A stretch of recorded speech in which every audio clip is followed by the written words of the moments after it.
Bonjour et bienvenue chez Innovart Business, la multipotentialité au cœur de l'entrepreneuriat. Je suis Cécile et je suis ravie de te retrouver pour une nouvelle exploration de l'univers fascinant de la multipotentialité dans le monde de l'entrepreneuriat. Que tu sois entrepreneur, freelance, créatif ou simplement curieux d'en savoir plus sur la manière d'intégrer avec succès tes multiples passions et talents dans ton activité professionnelle, tu es au bon endroit. Ensemble, nous allons découvrir comment embrasser et canaliser notre multipotentialité pour enrichir nos vies personnelles et professionnelles. Alors, installe-toi confortablement et embarquons dans cette aventure inspirante.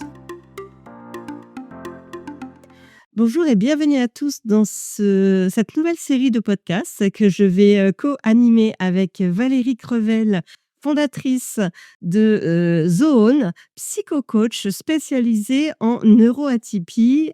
Bonjour Valérie, est-ce que la présentation est bonne? Oui, bonjour Cécile, la présentation est très bonne. Alors, on va entamer une petite série toutes les deux où on va parler des neuroatypies. Donc, la nécessité en premier lieu, c'est de redéfinir ce qu'est la neuroatypie. Très bien. Je vais commencer par donner une définition qui va être assez simple. Je vais me servir de slides et d'un support que j'ai déjà utilisé pour des conférences. Donc voilà, la définition que moi je donne, puisqu'on peut en trouver différentes. Donc c'est un neuroatypique est une personne dont le fonctionnement neurologique diffère de la norme statistique. Cela inclut des particularités dans la perception, la pensée, l'apprentissage, la communication ou le comportement. Donc tout ça, c'est une définition. Et les neuroatypiques comprennent des personnes comme. Donc là, on a 5 champs différents, donc 5 spectres. Donc 5 spectres. Voilà. Donc nous avons les 10 et les multi-10. Les troubles de l'attention avec ou sans hyperactivité, donc les TDAH, le haut potentiel intellectuel, dont le HPI, l'hypersensibilité et le HPE, c'est-à-dire le haut potentiel émotionnel, les troubles du spectre autistique, TSA, ou le syndrome d'Asperger. Voilà les profils de nos super neuroatypies. Merci Valérie. Alors, pourquoi on parle de neuroatypie? On va avoir le contexte, l'origine et le contexte. Donc, j'aime bien toujours poser les choses pour que tout le monde puisse bien comprendre de quoi on parle. Donc, le terme s'oppose à neurotypique, qui désigne les personnes ayant un fonctionnement cérébral considéré comme standard ou typique. Il est souvent utilisé dans les contextes liés à la neurodiversité, un concept qui valorise les différences neurologiques comme des variations normales de l'esprit humain. Ça, c'est la définition, l'origine et le contexte. Et pourquoi j'utilise ce terme? Pour 2 raisons. La première, ça va être l'inclusivité. Inclusivité, ça, c'est quelque chose qui est très important pour moi. Il met l'accent sur la diversité des fonctionnements neurologiques sans pathologiser ces différences. Et la deuxième, c'est la valorisation. Il invite à reconnaître les talents et points forts associés à ces particularités tout en comprenant les éventuels défis qu'elle implique. Et j'aime bien cette petite phrase pour finir l'explication. Être neuroatypique, c'est fonctionner différemment, mais non moins bien. C'est une manière unique de percevoir et d'interagir avec le monde. Alors Valérie, nous voici déjà arrivés au 5e et dernier épisode de notre série pour définir les 5 spectres de la neuroatypie. Et donc le 5e qu'on va aborder, c'est le TSA. On commence avec la définition. Vas-y Valérie, on dit donc la définition, c'est les troubles du spectre de l'autisme, TSA, sont un ensemble de conditions neurodéveloppementales qui affectent la communication, les interactions sociales et les comportements. Ils se manifestent de manière variée selon les individus. D'où l'utilisation du terme spectre pour décrire un large éventail de caractéristiques et de niveaux de fonctionnement. La caractéristique principale des TSA et les caractéristiques, c'est d'abord difficulté dans les interactions sociales. Qu'est-ce que ça veut dire? C'est un manque ou difficulté dans la compréhension des signaux sociaux, expression faciale, le ton de la voix ou le contact visuel. Difficulté aussi à établir ou maintenir des relations. L'altération dans la communication. Donc, c'est communication verbale et non verbale, parfois atypique ou absente. Langage parfois littéral ou difficulté à comprendre les nuances, comme les sarcasmes ou l'humour. Le deuxième degré est assez difficile à comprendre. Comportement répétitif et intérêt restreint. Donc, ce sont des gestes ou mouvements stéréotypés, comme le flapping ou le balancement. Les intérêts très spécifiques ou intenses sur certains sujets. Sensibilité sensorielle, réactivité accrue ou diminuée aux stimuli sensoriels, le bruit, la lumière, les textures, le goût. Les points importants qu'il faut retenir, c'est la prévalence. C'est environ une personne sur 100 est concernée avec des variations selon les régions et les critères de diagnostic. Ah, d'accord. L'origine, les TSA, sont liés à des facteurs neurobiologiques et génétiques. Le diagnostic, il repose sur des observations cliniques et des évaluations comportementales, souvent dans l'enfance. Ce n'est pas une maladie. Les TSA ne se guérissent pas, mais les interactions adaptées peuvent favoriser l'autonomie et le bien-être. Ça, c'est posé. D'accord. Merci. Donc, Vas-y. bien sûr, ça crée des problèmes, hein. Ça crée des problèmes sociaux de toutes sortes, et la difficulté sociale va être un problème à décoder les signaux sociaux, l'expression faciale, le langage corporel. Ça, c'est une grande difficulté qu'ils rencontrent. Interaction parfois perçue comme maladroite ou rigide. Donc, je ris parce que je suis atteinte aussi d'autisme aussi. Et en tout cas, j'ai des traits autistiques. Et effectivement, il y a des choses qui viennent résonner là. Parce qu'on en parlait tout à l'heure au enregistrement. Voilà. Préférence pour des relations structurées ou prévisibles. Intérêt spécifique et passion. Investissement intense dans des domaines précis, les sciences, la technologie, l'histoire, etc. Connaissance approfondie dans ces domaines. On peut retrouver aussi des choses très particulières, des connaissances sur un domaine que personne ne peut... Un intérêt même focalisé sur Voilà, quelque c'est ça. chose de C'est bien vraiment précis. focalisé sur quelque chose, mais avec une grande intelligence. Ils vont pouvoir expliquer pendant des heures leur passion. Vraiment, ce sont des gens qui sont passionnants. Donc, la difficulté va être aussi dans la communication verbale atypique. Langage souvent riche et structuré, parfois formel ou académique. Ils ont des langages qui sont très, oui. Je fais un geste, Valérie dit oui parce que je fais un geste un peu saccadé avec ma main, mais Alors, ils ont surtout une capacité d'expliquer les choses avec un langage extrêmement soutenu. Difficulté à comprendre les nuances du langage. Alors, effectivement, le sarcasme, l'humour implicite. Et c'est pour ça qu'ils vont utiliser des mots justement. oui, parce que les mots ont les mots ont une importance essentielle. Rigidité dans les comportements. Préférence pour les routines et les environnements prévisibles. Stress ou anxiété face aux changements imprévus. Donc ça, c'est quelque chose qui est très déstabilisant. Donc, il y a aussi la sensibilité sensorielle. Réaction intense à certains stimuli sensoriels, comme le bruit, la lumière, les textures. Effectivement, Et là, je reviens sur, les vêtements. Ça, c'est très difficile de porter des vêtements qui ne Utilise là les matières qui mais brisent, non, mais qui alors ça dépend de chaque personne. Ça dépend vraiment de chaque personne, oui. Parce qu'on a des sensibilités complètement différentes. Donc on peut avoir, une sensibilité à un tissu, qui n'est pas le même avec l'autre, pareil. pourrait retrouver. Particularité associée, donc une force cognitive, capacité de concentration exceptionnelle, une pensée analytique et attention aux détails. Puisqu'ils sont focus du coup. Tout à fait. Mmh. Donc là, la nuance, elle est entre le syndrome d'Asperger et l'autisme. C'est que le syndrome d'Asperger, les personnes qui sont Asperger n'ont pas de retard mental. C'est là la nuance.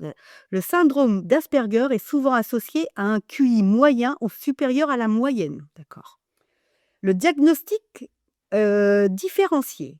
Bien que le terme syndrome d'Asperger ait été inclus dans les TSA depuis le DSM-5, donc depuis 2013, il reste utilisé pour décrire cette représentation spécifique.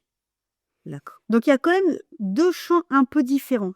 Et là, dans, les spectres en tout cas dans les neuroatypies, il y a vraiment le syndrome d'Asperger, pas les autistes. D'accord? Oui. La conclusion, donc je vais vous faire une petite conclusion de ces caractéristiques. Les personnes avec un syndrome d'Asperger apportent une perspective unique grâce à leur passion, leur pensée logique et leur capacité à exceller dans les domaines pointus. Une meilleure compréhension de leur spécificité peut enrichir leur intégration et épanouissement. On a la chance, avec les réseaux sociaux, de pouvoir justement aller, écouter, des personnes extrêmement, extrêmement, intéressantes qui sont, qui se définissent, qui ont été définies avec le syndrome d'Asperger et on peut en voir, aussi bien dans les TEDx que, sur des chaînes ou autres et sont vraiment passionnants. Il y a eu, de plus en plus, on en a parlé de plus en plus, Oui. des Asperger, effectivement, c'est devenu, presque une mode. À un moment donné, on n'entendait que ça. C'est souvent ça, quand on sort un nouveau mot, une identité. Mais du coup, ça a permis de mettre, ce type de fonctionnement, peut-être un peu plus commun dans notre langage, de mieux les comprendre. Comment on aide une personne, comment une personne TSA arrive à s'adapter dans la société? Très difficilement. Comment on Très peut difficile. l'aider j'ai l'impression que c'est encore plus difficile que pour les autres spectres. Oui, oui, ça c'est oui, c'est effectivement et là, c'est un spectre qui doit être identifié, et qui rentre dans le DCM-5. Donc du coup et ça rentre dans les catégories. Donc c'est vu par des médecins, c'est vu par des psychiatres, ils sont diagnostiqués, ils sont identifiés et Donc pourtant ce n'est pas une maladie, non. mais par contre là, il y a quand même une identification qui est faite et reconnue par notre système de soins français Oui, pour, oui. une Il y a une prise en prise en charge. Il y a une prise en charge. Alors, et donc effectivement, puisqu'ils sont considérés, avec un handicap. D'accord. Donc ils peuvent, bénéficier, de l'aide, de l'aide et même d'aide, d'État, par rapport aux autres neuroatypiques, Tout à fait. alors On est dans une catégorie un petit peu différente et dans cette catégorie, effectivement, là, moi, ce que je vais, là où je vais insister, c'est sur cette façon, neuronale de penser. Voilà. Tous les neuroatypiques que j'ai pu présenter sur ces, 5 épisodes ont tous cette capacité neuronale, de pensée différente et de création de pensée et d'adaptation. C'est ça qui fait la différence. Et bien sûr, on a aussi des points forts de ces personnes, au syndrome, porteurs de syndrome d'Asperger et la première, c'est la capacité intellectuelle élevée. Mmh.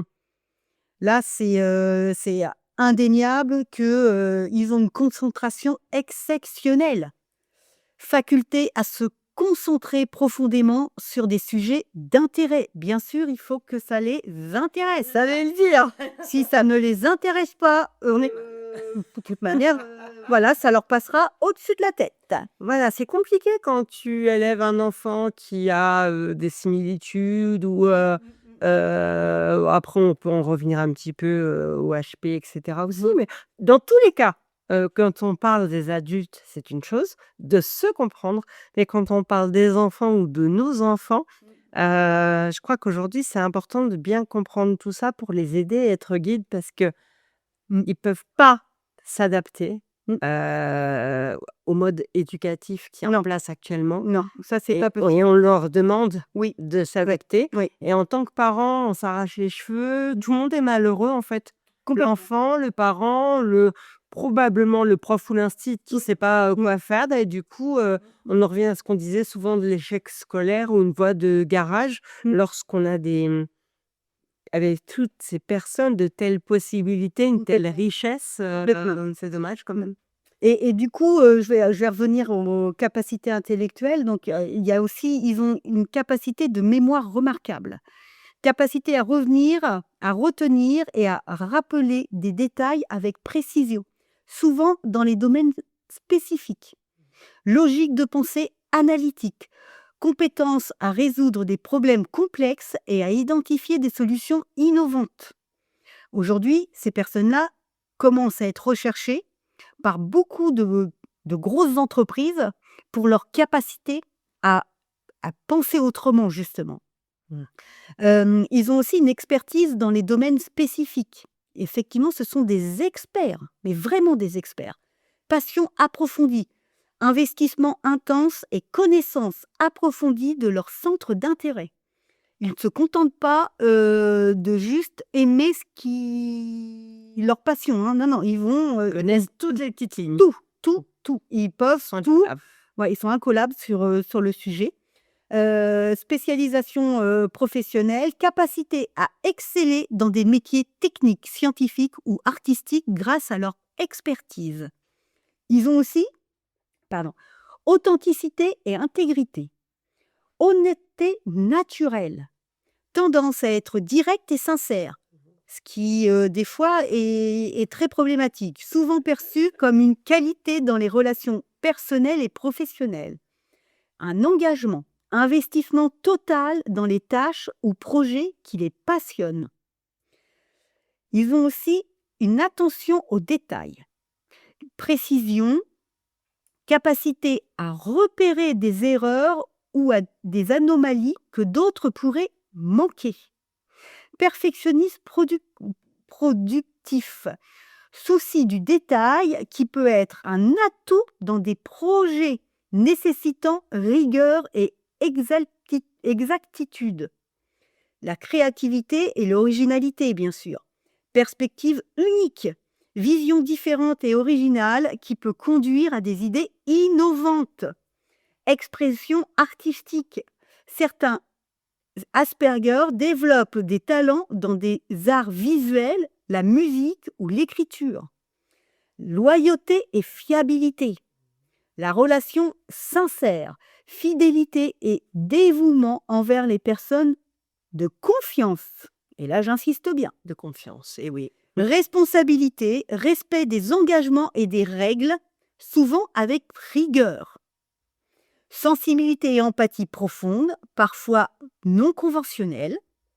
Bien que souvent mal interprétée, leur empathie peut se manifester de manière non verbale, par des actions concrètes plutôt que des expressions émotionnelles, ce qui en fait des êtres quand même exceptionnels. Il faut le dire. Il faut le dire.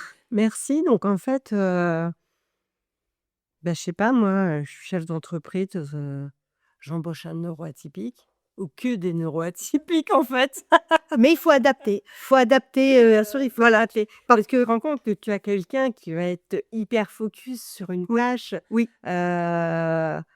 et pointilleux à un point tel Oui, que, il ne laissera rien passer. c'est Et ça. quand tu as quelqu'un comme ça, tu peux avoir une confiance, encore une fois, on va être sur une tâche restreinte C'est ça, c'est ça. pas sur toutes, mais c'est pas grave. Mais c'est pas grave. Comme un travail à la chaîne, finalement, c'est un peu la même chose, mais du coup, c'est quand même une richesse pour te dire: «J'ai quelqu'un là qui va traquer la moindre virgule de travers», quoi. C'est tellement riche. Moi, je suis contente que tu nous aies vraiment expliqué Mais à cette côté de possibilité. ça, ce sont des personnes et donc les neuroatypiques, dans leur ensemble, il faut adapter l'environnement de travail. Ce sont des personnes qui ne peuvent pas travailler dans le même contexte, le même temps d'heure, dans un système comme on nous demande, d'être. C'est-à-dire que les horaires de 8 heures à 17 heures, déjà, c'est pas possible.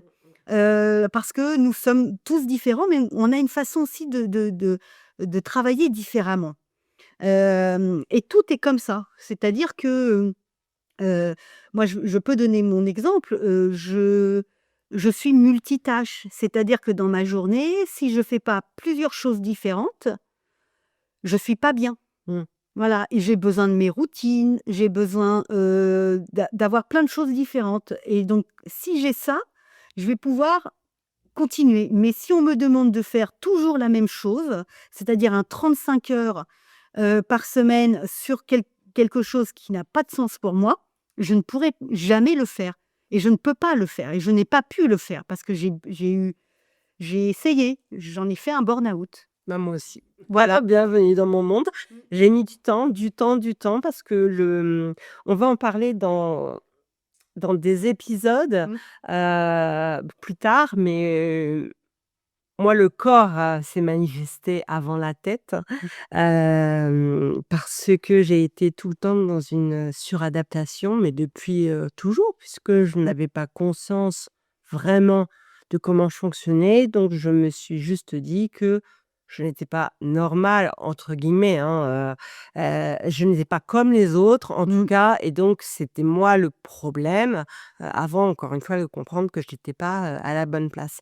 Et tout ça, on va en parler. On a prévu après des podcasts où vraiment on va parler de sujets avec tous ces neuroatypiques, donc tous ces spectres dont on a parlé, les 5. On parlera de comprendre ces différences pour mieux s'aimer. Mmh. On va parler, de donc neuroatypie et entrepreneuriat, quand on sort du cadre. Oui. Est-ce que le plus simple ou pas, c'est de monter sa boîte finalement? Trop sensible, trop intense, et alors? Oui. Hein, le trop, trop, trop, tu es trop, mais est-ce que c'est vraiment grave d'être trop? Le diagnostic, une révélation ou une étiquette? Mmh. Voilà, comment vivre avec un diagnostic? Est-ce qu'il faut vraiment être diagnostiqué pour, s'accepter? Voilà, élever, oui, savoir quand on se sent, différent, comment, survivre, comment, continuer à progresser, et ça, c'est une piste intéressante aussi. Le corps, puisqu'on vient d'en parler, le corps et les émotions chez les neuroatypiques, comment ça peut transparaître et qu'est-ce que ça peut provoquer cette suradaptation, intellectuelle, en tout cas psychologique, peut-être plutôt le mot permanente, et vivre l'amour et l'amitié en tant que neuroatypique, puisque là aussi on est peut-être trop exigeant, trop émotif, j'en sais rien, trop, demandeur.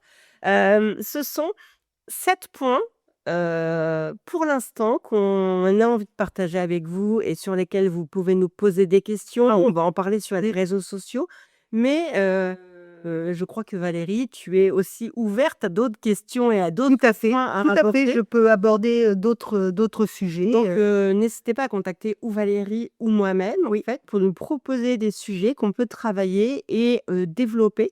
Car notre but à toutes les 2, c'est de vous donner des clés, de vous aider, et d'aider aussi, votre entourage, enfin vos enfants, vos frères, vos sœurs, vos parents, que ce soit vous qui soyez neuroatypique ou quelqu'un de votre entourage, mais aider, tout ce petit monde à vivre ensemble. mais oui, Est-ce que ça te convient, ce ça que me je dis? ça me convient très, très bien.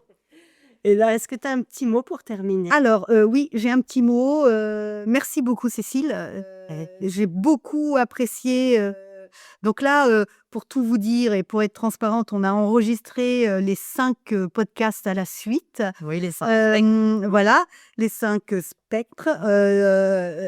Donc, j'ai besoin d'aller bouger là, par exemple. Voilà, voilà, j'ai besoin d'aller bouger, j'ai besoin de faire autre chose, j'ai besoin de partir sur une soirée, parce que là, il est déjà tard. Et ce que je vais aller faire d'ailleurs. Et à l'inverse, tu vois, comme quoi on est différentes. Moi, là, je suis très fatiguée. Je suis vidée.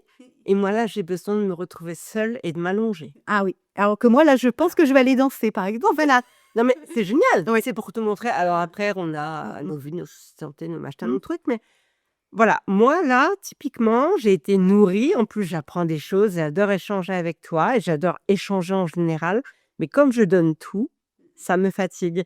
Et je voulais juste aussi préciser que j'ai une amie, la dernière fois, qui m'a dit, donc qui n'est pas neuroatypique, hein, mais qui est quand même très, très, très bonne amie, si ce n'est la meilleure, et qui m'a dit, il faudrait que tu arrêtes, tu fais trop de choses.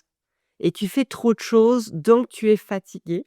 Et là, je lui ai expliqué parce que du coup, elle a dit ça à une autre copine et qui m'a dit: «J'ai cru comprendre que tu n'arrêtais pas et que tu étais débordée». J'ai eu un peu de mal à expliquer en me disant: «Mais en fait, je ne fais pas plus de choses que d'habitude. Mon cerveau va très vite». Bon, par rapport à mon corps, tout le monde a bien compris. Et simplement, j'ai besoin ce que toi tu vas faire, normalement en 5 heures de temps, moi va me demander une telle concentration et une telle énergie que je suis épuisée. Et comme les gens ne comprennent pas que je suis fatiguée et que j'ai besoin d'un temps de repos, je dis que je suis débordée. Parce que ça règle Oui. un problème, une explication. Et donc, du coup, j'espère que cette amie qui a certainement écouté Elle cette écoutera et de toute façon elle va comprendre. elle va comprendre comment tu fonctionnes. En tout cas, merci beaucoup. Ça a été un grand plaisir. Merci Val, merci et on se retrouve bientôt pour les prochains épisodes. Merci beaucoup. À très vite. Au revoir. Et voilà, c'est tout pour aujourd'hui sur Innovart Business. Merci d'avoir été à l'écoute. J'espère que tu as trouvé de l'inspiration et des idées utiles pour appliquer la multipotentialité dans ton quotidien entrepreneurial. N'oublie pas, la diversité de tes talents, c'est une force, pas une faiblesse. Reste connecté pour de nouvelles histoires, de nouveaux conseils, des discussions passionnantes dans notre prochain épisode. D'ici là, continue à explorer, créer et innover. Si ce podcast t'a plu, n'oublie pas de le noter 5 étoiles sur ta plateforme d'écoute préférée. À très bientôt.